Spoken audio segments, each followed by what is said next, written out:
mbanirizaako yonna gye musizira okubeera nga temugoberera nate muli ku Fahad Project era nga wano ojja kusangawo amawulire nga bwe gagenda mu maaso mu ggwanga lyonna. Kakati no n'okulwaliro Eddy Samusuza asobodde okubeera nga avaayo n'akola press conference era nga omulamwa gwa press conference eno ebadde ekwatagana ku biki naddala ebyabaddewo ku show ye, biki ebyavuddemu, byonna abyogeddeko ebya principal bingi nnyo byasobodde okubeera nga ate ayogera nga bwe ngenda okubeera nga ate mbikutirawo mu katambi ako, naye ng'okusunirayo katini abuuziddwa ku nsonga ya principal era nga ayina byasobodde okubeera nga amuddamu, ate wabuuziddwa ku nsonga ze wamu ne Mick Wine lwaki teyasobodde okubeera nga ate amukolera drop, oyo amusirisiza busirisa. Bingi nnyo byasobodde okubeera nga ate ayogera wali mu press conference era nga byonna ngenda kubeera nga mbikutirawo awo, naye nga in case tonaba kubeera nga subscribe ate notification bell eri awo bbali nti buli lwe naaba ntaddeyo ekipya bwa update yonna yonna oba mawulire gonna ojja kubeera nga ogafuna butereevu nga bwe ngataddeyo, ojja kubeera nga ate ag'omu kubasooka okubeera nga bagafuna. Ankulekereko obubaka buno obwa Eddy Samusuza bwasobodde okubeera nga aweereza principal oba omukulu amanyikiddwa nga Kyagulanyi Robert Sentamu ate nkomawo tovaawo.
Simwogerako kubanga bantu olina okuba wedde bakola bye baagala.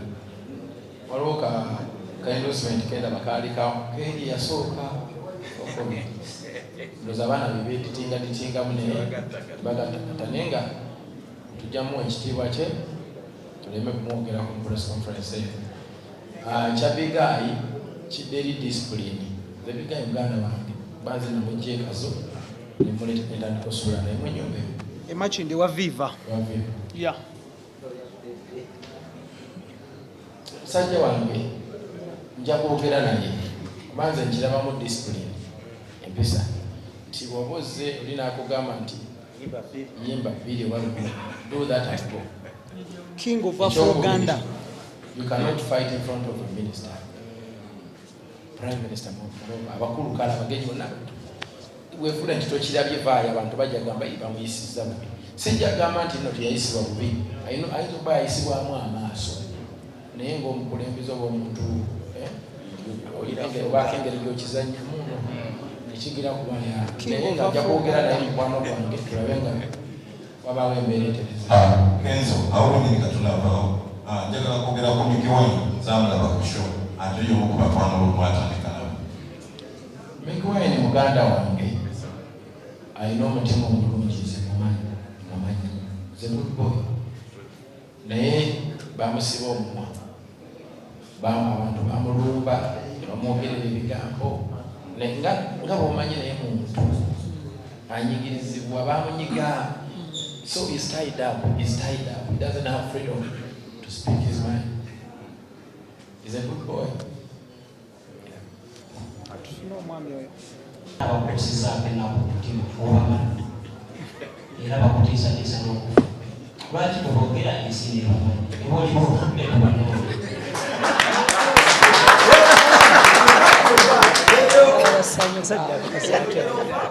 Amazima gali nti abantu bano ne basiboogedde ensi bamanye nnwe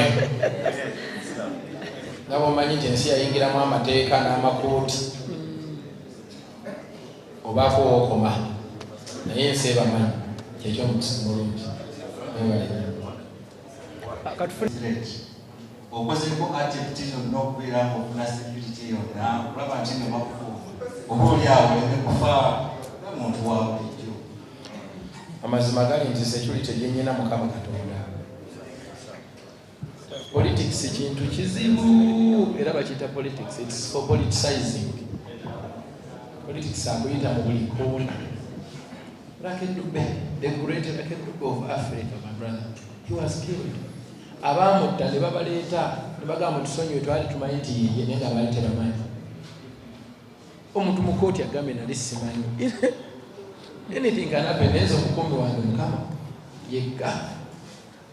Mukama yekka ye mukombe wange yasecurity eyo kama yangaba akatalekeka kiri finance n'abawagizi ebiseera ebisinga bakumanyi ng'omutakira kubeera mu ggwanga.